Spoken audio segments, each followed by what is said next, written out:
নমস্কাৰ বন্ধু বান্ধৱীসকল welcome to our YouTube channel Srimanta motivator আমাৰ এটা হেপা আছে হেপাটো হৈছে আমি কেনেকৈ ইংৰাজীত কথা পাতিব পাৰোঁ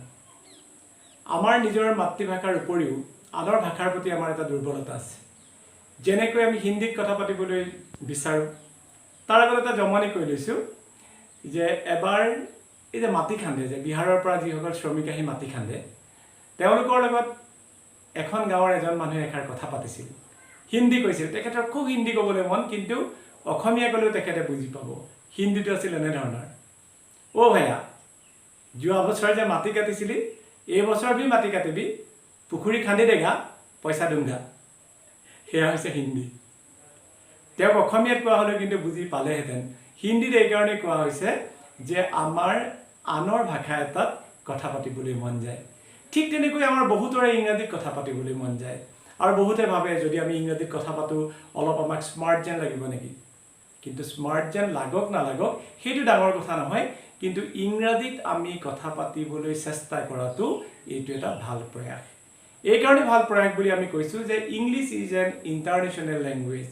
আমি ভাৰতবৰ্ষৰ বাহিৰত জলৈকে নাযাওঁ লাগিলে আমাক ইংৰাজীৰ প্ৰয়োজন হ'বই ভাৰতবৰ্ষতো আমাক ইংৰাজীৰ প্ৰয়োজন হ'ব কিন্তু ভাৰতবৰ্ষৰ বাহিৰত গ'লে যে ইংৰাজী অতিকে আমাৰ প্ৰয়োজন হ'ব আমি ভাৰতবৰ্ষত হিন্দীত কথা পাতি পঠিয়াই দিব পাৰোঁ কাৰণ Hindi is our national language কিন্তু ভাৰতবৰ্ষৰ বাহিৰত গ'লে আমি হিন্দীত কথা পাতিলে নহ'ব কাৰণ হিন্দী ৰাষ্ট্ৰীয় ভাষা কেৱল ভাৰতবৰ্ষৰ কাৰণেহে কিন্তু আমেৰিকা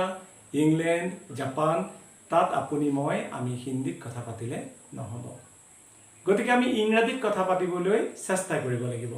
এটা ইংৰাজীত কথা পাতিবৰ কাৰণে আমাক কেইটামান গুণৰ প্ৰয়োজন হ'ব গুণ বা কেইটামান আমাৰ অভ্যাসৰ প্ৰয়োজন হ'ব সেই কেইটাৰ বিষয়ে আমি আপোনালোকক ক'বলৈ বিচাৰিছো যে যি কেইটা কথা মনত ৰাখিলে আমি ইংৰাজী ভাষাত কথা পাতিব পাৰিম প্ৰথম কথাটো হৈছে কি don't hesitate two speak in English don't hesitate two speak in English অৰ্থাৎ ইংৰাজীত কথা পাতিবৰ কাৰণে কুণ্ঠাবোধ নকৰিব Don't be afraid to make mistakes. Don't be afraid to make mistakes. ভুল হ'ব বুলি ভয় নাখাব What is our aim to speak? Our aim to speak in English is to express something, to express our feelings. Our aim is not to speak perfectly. Our aim is not to use proper tense, not to use proper vocabulary. Our aim is only to express our feelings. আৰু যেতিয়া আমি আমাৰ মনৰ ভাৱ প্ৰকাশ কৰিম সেই মনৰ ভাৱ প্ৰকাশ কৰিবলৈ চেষ্টা কৰাটোই হৈছে আমাৰ প্ৰথম উদ্দেশ্য তাত আমাৰ ব্যাকৰণ শুদ্ধ হ'ব লাগিব মানে আৰম্ভণিৰ কথাটো কৈছে যে ব্যাকৰণ আমাৰ শুদ্ধ হ'ব লাগিব আমাৰ শব্দ শুদ্ধ হ'ব লাগিব বুলি কথা নাই আপোনাৰ মনত যিটো শব্দ আহে আপুনি কাৰোবাক আই সি এ ৱাৰ্ড বুলি ক'বলৈ বিচাৰিছে সেইখিনি সময়ত আপোনাৰ সি শব্দটো আপুনি পাহৰি গ'ল আপুনি কৈ দিলে যে আই লুক এ বাৰ্ড একেটা কথা আপুনি কাৰোবাক ক'ব খুজিছে প্লিজ লিসন টু মি তুমি মোৰ কথাকাৰ শুনা হেতু শুদ্ধ কিন্তু আপুনি হেতু বুলি নকয় যেনিবা আপুনি লিসনটো পাহৰি পেলাইছে আপুনি ক'লে প্লিজ হিয়াৰ মি মানে মোক শুনাচোন মোৰ কথা শুনা হেতু তেওঁ বুজি পালে গতিকে আমি প্ৰথম অৱস্থাত ইংৰাজীত কথা পতাৰ আমাৰ প্ৰচেষ্টাটো এয়া হ'ব লাগিব যে আমি কাৰোবাক কিবা এটা বুজাবৰ কাৰণে চেষ্টা কৰিছো যদি আমাৰ মনত হেজিটেশ্যন থাকে তেতিয়াহ'লে আমি কিন্তু কেতিয়াও ইংৰাজী বিষয়ত কথা পাতিব নোৱাৰিম আমি যদি ভয় কৰোঁ যে আমাৰ ভুল হ'ব নেকি তেতিয়াও কিন্তু আমি ইংৰাজী ভাষাত কথা পাতিব নোৱাৰিম মই মোৰ এটা এক্সাম্পল দিছো যে মই এজন অৰুণাচলৰ ল'ৰা লগ পাইছিলো গুৱাহাটীৰ ৰূপনগৰত তেতিয়া তেওঁৰ লগত মই ইংৰাজীত কথা পাতিছিলো আজিৰ পৰা 20 বছৰ 25 বছৰ আগৰ কথা মই কৈছো মই তেতিয়া কলেজৰ ষ্টুডেণ্ট আছিলো তেওঁ মোক তেতিয়া এখাৰ কথা কৈছিল তেওঁ ইংলিছ কৈ আছে ইংলিছ কওঁতে এনেকৈ মোক কৈছিল যে I will be arrested. তেওঁ মোক ক'লে I will be arrested. মই ক'লো you will be arrested? How can you come to know that you will be arrested? যে তুমি কেনেকৈ জানিলা তুমি এৰেষ্ট হ'বা বুলি তেওঁ তেতিয়া ক'লে no last year I will be arrested. নাই মই কালি এৰেষ্ট মানে last year I will be arrested. যোৱা বছৰ তেওঁ যেতিয়া last year শব্দটো মোক কৈ দিলে মই তেতিয়া গম পালো he will be arrested নহয় he was arrested. তেওঁ এৰেষ্ট হোৱা নাছিল কিন্তু মানে এৰেষ্ট হ'ব বুলি তেওঁ মোক কোৱা নাই তেওঁ এৰেষ্ট হৈছিল বুলি কৈছিল গতিকে এই লাষ্ট ইয়াৰ শব্দটোৱে গোটেই অৰ্থটো বুজাই দিছে সাপোজ আপুনি কালিলৈ শিৱসাগৰলৈ যাব বাক্যটো হ'ব যে I am going to Sivasagar tomorrow নহ'লে আপুনি ক'ব লাগিব যে I shall go to Sivasagar tomorrow ঠিক আছে আপুনি তেনেকৈ ক'ব লাগিব কিন্তু তাকে নকৈ যদি আপুনি মোক ভুলকৈ কৈ দিলে আই ৱেন্ট টু শিৱসাগৰ টুমৰো কথাষাৰ টুমৰো শব্দটোতে মই বুজি ল'লোঁ যে আপুনি কালিলৈ শিৱসাগৰলৈ যাব মানে গৈছিলোঁ বুলি কোৱা নাই কিন্তু অকল আপুনি আই ৱেন্ট টু শিৱসাগৰ বুলি ক'লে মই বুজি ল'ম যে আপুনি শিৱসাগৰলৈ গৈছিলে কিন্তু আপুনি মোক যদি কয় আই ৱেন্ট টু শিৱসাগৰ টুমৰো তেতিয়া মই গম পাম যে নহয় আপুনি যোৱা নাছিলে আপুনি যাবহে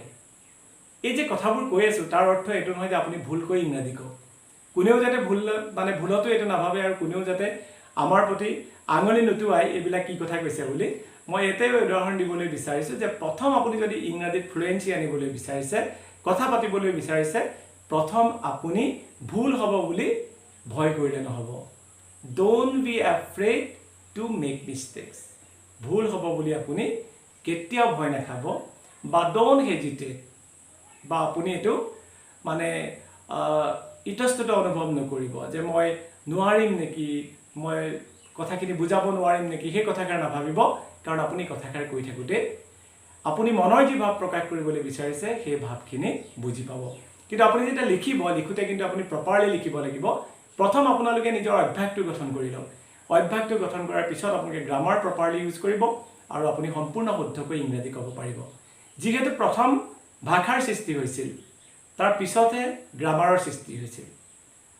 প্ৰথম ল্যাঙ্গুৱেজ সৃষ্টি হৈছিল তাৰ পিছত গ্ৰামাৰ সৃষ্টি হৈছিল গতিকে ল্যাঙ্গুৱেজটো কওঁতে আপোনাৰ ভুল হ'ব পাৰে তাৰ পিছত আপুনি লাহে লাহে যেতিয়া গ্ৰামাৰ ইউজ কৰিব প্ৰপাৰলি তেতিয়া আপোনাৰ লিখোঁতে আপুনি কথা পাতোঁতে সকলোতে শুদ্ধ হ'ব সেইটো মই ফাৰ্ষ্ট পইণ্টৰ কথা ক'লোঁ যিটো পইণ্ট আপুনি মনত ৰাখিলে ইংলিছত কথা পাতিব পাৰিব এতিয়া দ্বিতীয় পইণ্টৰ কথা মই কওঁ আপোনাক যে practice makes a man perfect সেইকাৰণে অসমীয়াত এটা বাক্য আছে যে অভ্যাসৰ নৰ কৰ্ণপথে গতি কৰে ঘৰ অৰ্থাৎ আপোনাৰ যদি অভ্যাস থাকে তেতিয়াহ'লে কাণৰ ফুটাই দিও আপুনি কাৰ হৰকাই পঠিয়াব পাৰিব এতিয়া মই যেটো কথা কৈছো যে practice makes a man perfect আপুনি যি কামেই নকৰক লাগিলে তাৰ কাৰণে যদি আপোনাৰ অনুশীলন থাকে আপোনাৰ প্ৰেক্টিচ থাকে তেতিয়াহ'লে আপুনি নিশ্চয় সাকসেস হ'ব এতিয়া আপুনি প্ৰেক্টিচ কেনেকৈ কৰিব how you will practice to speak English আপুনি ইংলিশত কথা পাতিবৰ কাৰণে কেনেকৈ প্ৰেক্টিচ কৰিব সেই প্ৰেক্টিচটো কৰিবৰ কাৰণে একেবাৰে সিম্পল আপুনি যদি ভাবে যে মই আনৰ লগত কথা পাতো আৰু আপোনাৰ এটা মনত এটা ভয় ভাৱ থাকিব যে মই আনৰ লগত কথা পাতিম জানো মোৰ ভুল হ'ব সেই কাৰণে আপুনি এটা কাম কৰিব লাগিব just stand in front of the mirror and talk with your reflection আপুনি আইনাৰ সন্মুখত থিয় হওক আৰু আইনাত যেটো প্ৰতিবিম্ব প্ৰতিফলিত হ'ব আপোনাৰ হেতুৰ লগতে আপুনি কথা পাতক সেই আপোনাৰ প্ৰতিবিম্বটোৰ লগত আপুনি কথা পাতক মানে এনেকৈ আপুনি প্ৰেক্টিচ কৰক প্ৰেক্টিচ কৰোতে দেখিব আপুনি এদিন ধুনিয়াকৈ ইংলিশ ক'ব পাৰিছে আপুনি নিজৰ মোবাইলত কথা পতাৰ প্ৰেক্টিচ কৰক ৰেকৰ্ডিং কৰক নিজকে নিজে প্ৰশ্ন কৰক আকৌ উত্তৰটো দিয়ক তেনেকৈ নিজকে নিজে যেতিয়া প্ৰশ্ন কৰিব নিজে যেতিয়া উত্তৰটো দিব আপোনাৰ এটা অভ্যাস গঠন হ'ব এটা প্ৰেক্টিচ হ'ব আপোনাৰ আৰু সেই প্ৰেক্টিচটোৰ দ্বাৰা আপুনি ভালকৈ ইংলিশ ক'ব পাৰিব গতিকে ডোন্ট ৱেট আপুনি অপেক্ষা নকৰিব আজিৰ পৰাই আপুনি এই কৌশলটো অৱলম্বন কৰি ইংলিশত কথা পাতিবৰ কাৰণে অভ্যাস কৰিব তাৰ পিছত আমি আপোনাক কম 3 নম্বৰ পইণ্টটো লিসন আপুনি শুনিব লাগিব a good listener is a good speaker এই কথাকে আমি সকলোৱে জানো যে এজন ভাল শ্ৰোতাহে এজন ভাল বক্তা হ'ব পাৰে আৰু আপুনি যেতিয়া বক্তাতকৈ শ্ৰোতা যেতিয়া বেছি হ'ব তেতিয়া আপোনাৰ কিন্তু জ্ঞান বাঢ়িব আপুনি এখন সভালৈ গৈছে আপুনি তাত কথা কোৱাতকৈ যদি কথাবিলাক আপুনি শুনিবলৈ চাই আপোনাৰ জ্ঞান কিন্তু গভীৰ হৈ পৰিব গতিকে মই এই কথাকাৰ আপোনালোকক কওঁ যে আপুনি প্ৰথম এজন গুড লিসনাৰ হ'ব লাগিব যেতিয়া আপুনি ভাল শ্ৰোতা হ'ব সেই ভাল শ্ৰোতা হ'লে আপুনি কিন্তু ইংৰাজী ধুনীয়া ক'ব পাৰিব এতিয়া আপুনি ইংৰাজীৰ শ্ৰোতা কেনেকৈ হ'ব আজিকালিতো একেবাৰে সহজ গোটেই পৃথিৱীখন আমাৰ জেপৰ ভিতৰত আপুনি যদি বিচাৰিছে যে মই ফৰেনাৰৰ ইংলিশ শুনো আপুনি ইউটিউবত সাৰ্চ কৰিব গুগলত সাৰ্চ কৰিব আপুনি ইংলিশৰ টিভি সিৰিয়েল বিলাক চাব কাৰ্টুন চাব আৰু অনলাইন যিবিলাক ক্লাছ হয় অনলাইন ক্লাছ বিলাক চাব তেনেকৈ আপোনাৰ প্ৰেক্টিচ হ'ব আৰু যিমানে আপোনাৰ প্ৰেক্টিচটো হৈ গৈ থাকিব সিমানে আপুনি সুন্দৰকৈ ইংলিশত কথা পাতিব পাৰিব কিন্তু প্ৰথমটো পইণ্ট নাপাহৰিব যে ভুল হ'বনি বুলি এই হেজিটেশনটো কিন্তু আপুনি মনলে নানিব তাৰ পিছৰ কথাটো হৈছে যে মেক ইট হবি মই 4 নম্বৰ পইণ্টৰ কথা কৈছো যে মেক ইট হবি আপোনাক যদি কোনোবাই কয় যে হোৱাট ইজ ইউৰ হবি আমি কওঁ যে ৰিডিং ইজ মাই হবি আমি কওঁ যে সুইমিং ইজ মাই হবি আমি কওঁ writing is my hobby playing is my hobby কিন্তু আমি কওঁ আহক যে স্পিকিং ইজ মাই হবি যে স্পিকিং মই কথা পতাটো মোৰ হবি আৰু কি ভাষাত ইংলিছত কথা পতাটো আপোনাৰ হবি ঠিক আছে গতিকে যেতিয়া আপোনাৰ স্পিকিংটো যেতিয়া হবি হ'ব আপুনি তেতিয়া ধুনীয়াকৈ আয়ত্ত কৰিব পাৰিব কিন্তু এখাৰ কথা চাব যে কেতিয়াবা অপাত্ৰত দানৰ নিচিনা হয় অপাত্ৰত দানৰ নিচিনা হয় সাপোজ মই যদি থ্যাংক ইউ তো আপোনাৰ পৰা লবৰ বা আপুনি কোৱা মোক থ্যাংক ইউ তো বা সৰিটোৰ যদি মই মূল্য নবুজো তেতিয়ালে মোৰ নিচিনা মানুহক থ্যাংক ইউ আৰু সৰি কৈ কিন্তু লাভ নাই হেতু এটা মই এক্সাম্পল দিছো আপুনি যে হবি যে আপোনাৰ সেই হবিটো আপুনি ক'ত এপ্লাই কৰিব সেই হবিটো আপুনি এপ্লাই কৰক এনে ব্যক্তিৰ কাষত যিজন ব্যক্তিও ইংলিছত কথা পাতিবলৈ ভাল পায় আপুনি আপোনাৰ বন্ধুৰ লগত ইংৰাজীত কথা পাতক আপুনি হোৱাটছএপত চ্যাটিং কৰক আপুনি মেসেঞ্জাৰত মেসেজ দিয়ক সেই মেসেজ দিওতে আপুনি chat কৰোতে এটা সময়ত আপোনাৰ কি হ'ব যে ইংৰাজী কথা পতাৰ আপোনাৰ যেটো অভ্যাস এই অভ্যাসটো গঠন হৈ যাব লাগিলে এটা লাইনে হোক বলে what are you doing তুমি কি কৰি আছা তেওঁ যদি কলে I am playing বা I am reading a book and what are you doing তুমি কি কৰি আছা আপুনি বলে খেলি আছে আপুনি এটা I am playing হ'ব নে I was playing হ'ব আপুনি বুজাব জনা নাই আপুনি যদি কেতিয়াবা এটা শব্দটো এটা বাক্য হয় গতি আপুনি সিঙ্গল লাইন এটা লিখি দিলে বা সিঙ্গল এটা শব্দ লিখি দিলে বলে মই প্লেইং অনলি প্লেইং হে প্লেইংটো বুজাই দিব যে আপুনি মানে খেলি আছে কিছুদিনৰ পিছত আপুনি ক'ব পৰা হ'ব I am playing আপুনি ক'ব পৰা হ'ব I was playing আপুনি ক'ব পৰা হ'ব I have been playing অৰ্থাৎ মই খেলি আছো বা মই খেলি আছিল বা মই খেলি আছো এই কথাখিনি ক'ব পাৰিব কিন্তু ফাৰ্স্ট টাইম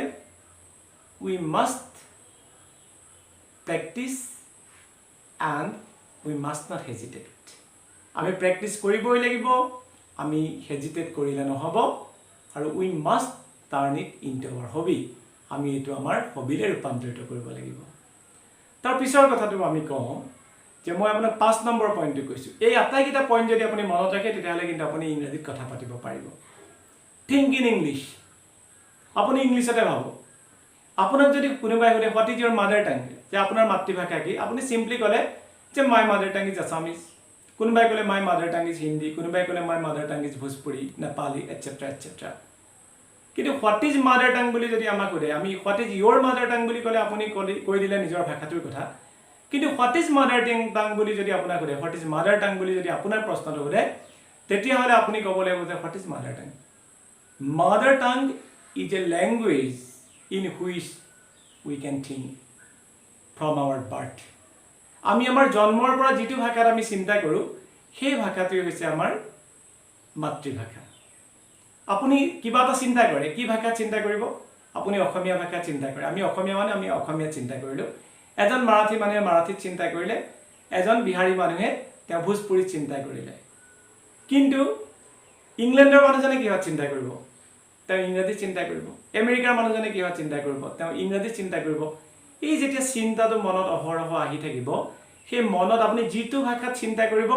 সেই ভাষাটো আপোনাৰ মাতৃভাষা দিস ইজ 100% কাৰেক্ট কিন্তু আপুনি সেই ভাষাটো যদি আয়ত্ত কৰিবলৈ বিচাৰিছে তেনে সেই ভাষাটোতে আপুনি চিন্তা কৰিবলৈ আৰম্ভ কৰক সাপোজ আপুনি মাৰ্কেটত আছে মাৰ্কেটৰ পৰা আপুনি ঘৰলৈ যাব আপুনি চিন্তাটো অসমীয়াত আপুনি এনেকৈ কৰিব যে মই মাৰ্কেটৰ পৰা ঘৰলৈ যাম তাৰ পিছতে মই গা ধুই একাপ মই চাহ খাম সেই বাক্যটোকে যদি আপুনি ইংলিশত চিন্তা কৰে আপুনি কি বুলি ভাবিব যে after returning from market I will take my bath and thereafter I will drink a cup of tea আপুনি জানেকে ইংৰাজীত ভাবিলে মই আকৌ কৈ দিছো যে after returning from market I will take my bath and I will take a cup of tea মই বজাৰৰ পৰা ঘৰলৈ ঘূৰি যাম মই গা ধুম তাৰ পিছত মই একাপ চাহ খাম এই ইংৰাজীত ভাবিলে নে এই ইংৰাজীত ভাবুতে আপুনি নিজৰ মাতৃভাষা কেতিয়াও পাহৰি না যায় যি ভাষাত আমি সপোন দেখো আমিতো সপোন অসমীয়াতে দেখিম ন আমিতো ইংৰাজীত সপোন নেদেখো আমিতো তামিল তেলেগু ভাষাতটো আমি সপোন নেদেখো গতিকে সপোনটো যেহেতু আমি আমাৰ মাতৃভাষাতে দেখিম গতিকে মাতৃভাষাটো আমি কেতিয়াও পাহৰি না যাওঁ কিন্তু আমি চিন্তাটো যদি ইংৰাজীত কৰিবলৈ আৰম্ভ কৰোঁ, চিন্তাটো যেতিয়া আমি ইংৰাজী ভাষাত কৰিবলৈ আৰম্ভ কৰিম, আমাৰ মন মগজুত এই ইংৰাজী ভাষাটোৱে বৰ সুন্দৰভাৱে প্ৰভাৱ পেলাব বা ক্ৰিয়া কৰিব, আৰু তাৰ পিছতে আমি ইংৰাজীত কথা পাতিবৰ কাৰণে সক্ষম হ'ম। তাৰপিছত যদি আমি কওঁ যে টক উইথ ইউৰ চেল্ফ বা টক টু ইউৰ চেল্ফ, নিজৰ লগতে কথা পাতক। নিজক সোধক, ছাপোজ আপোনাৰ নামটো ময়ূৰী, আপোনাৰ নামটো ময়ূৰী। মই আচলতে কাৰ নাম ক'ম, কাৰ নাম কৰোঁতে অকণমান সময় লাগিছে। আপুনি ময়ূৰী সোধক, মানে নিজকে নিজে সোধক যে Mayuri, what is your aim, তোমাৰ এম কি? তেতিয়া ময়ূৰীয়ে ক'ব, মানে আপুনি ক'ব, I will be a doctor, I will be a teacher, I will be a good person, I will be a good citizen, সেইটো ক'ব। তাৰপিছত যদি আপুনি সোধে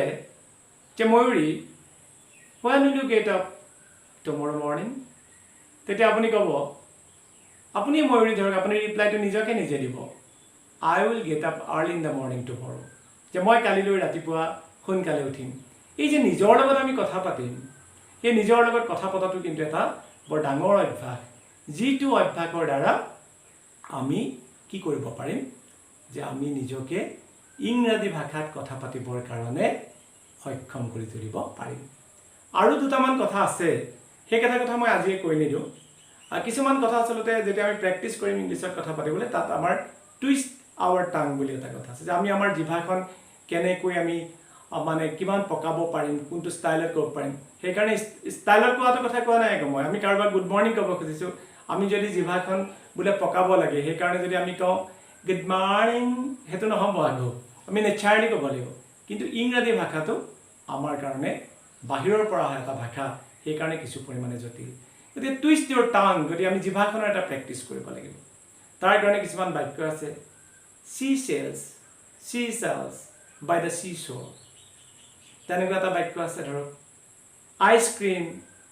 উই scream, we all scream for a ice cream, তেনেকুৱা ধৰণৰ এটা বাক্য। এই যে বাক্যবিলাক আমি যেতিয়া ক'ম, এই যে অলপ টান টান শব্দ টাইপৰ ধৰক, চেলছ ক'লোঁ, চেল ক'লোঁ, আমি স্ক্ৰীম ক'লোঁ, তাৰপিছত আইচক্ৰীম ক'লোঁ, এইবিলাকো আমি প্ৰেক্টিছ কৰিম। এইবিলাকৰ বিষয়ে আমি পাছত কথা পাতিম। আজি থুলমূলকৈ এইখিনি ক'লোঁ। তাৰপিছতে মই এতিয়া লাষ্ট দেখাৰ কথা আপোনালোকক কৈছোঁ। আপোনালোকে যেতিয়া বজাৰৰ পৰা 2 কিলোমিটাৰ আগৰ বজাৰৰ পৰা যদি 10টা ডিম ঘৰলৈ কিনি আনে, সেই 10টা ডিমৰ ভিতৰত 2টা বা 1টা ডিম ভগাৰ সম্ভাৱনীয়তাই বেছি। তেনেস্থলত ইংৰাজী ভাষাটো ক'ৰ পৰা আহিছে? 7 সাগৰ 13 নদী পাৰ হৈ আহি ইংৰাজী ভাষাটো আমাৰ ভাৰতবৰ্ষ বা অসম পাইছেহি। গতিকে এই ভাষাটো আমাৰ কওঁতে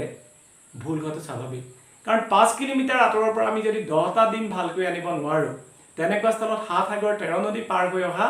এটা ভাষাত আমি কেনেকৈ ইমান সোনকালে আয়ত্ত কৰিব পাৰিম? আনকি যিবিলাক